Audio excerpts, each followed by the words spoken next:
Russian intelligence is warning of another possible chemical attack in Syria. However, as OAN's Pearson explains, Syrian rebels may be responsible and they could be relying on U.S. special forces for help. U.S. forces could be gearing up to orchestrate a false flag operation in Syria, aimed at provoking more attacks against the Syrian government.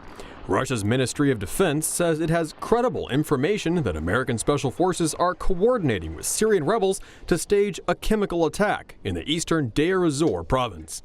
Officials in Moscow say rebels from the Free Syrian Army, a group formerly funded by the CIA and with close ties to the Islamic State, are being directly aided by American forces.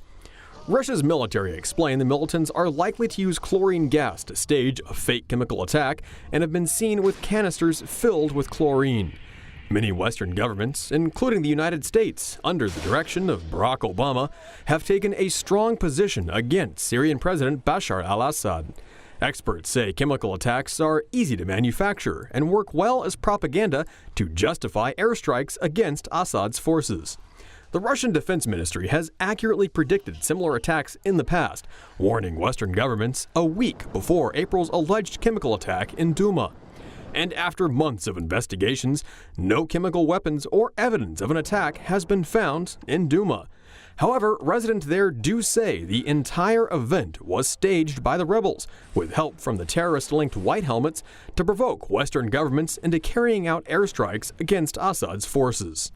When the Syrian government attacked the Islamic State fighters, the American Air Force responded by immediately attacking the Syrian government troops, which proves again, and without doubt, the real mission of this coalition and the role that Washington plays in supporting ISIS. While international weapons inspectors did claim to have found evidence of a chemical attack in February, they also admit that evidence was directly given to them by Islamic terrorists.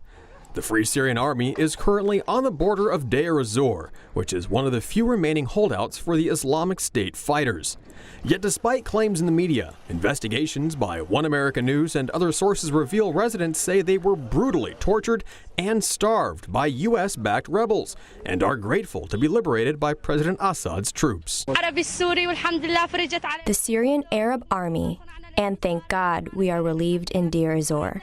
We created victory despite the siege. It is better now. Now the Eid is twice as joyful. May God protect President Bashar al-Assad, and may God protect the Syrian Arab Army. God bless you. President Trump has repeatedly called for U.S. forces to be withdrawn from Syria, saying the U.S. doesn't belong in that fight. However, several members of his cabinet have fought him on the issue, including Nikki Haley, who repeatedly has tried to condemn President Assad with totally unverified claims. It's not clear if or when another chemical attack will happen, but Russian intelligence says such an attack could be used by Western media to encourage more airstrikes against the Syrian government.